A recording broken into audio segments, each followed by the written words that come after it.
Fridays with me, Fancy Nancy, and today I want to talk about backsplashes in kitchens. And so backsplashes are a way to make a statement in your home because your kitchen is obviously your focal point.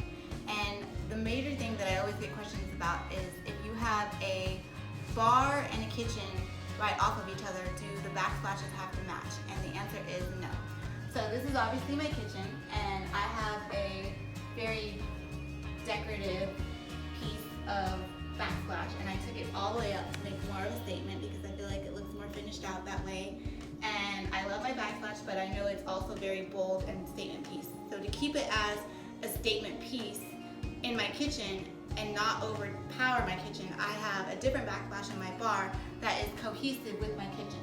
So let me show you my bar backsplash. So this is my bar area, and in my bar area I have a similar backsplash that is cohesive with my bar backsplash, but they are not the same.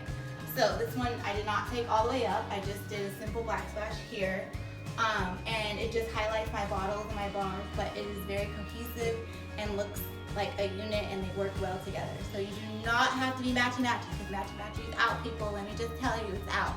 So that's my tidbit for today, and I hope everyone is living just fancier.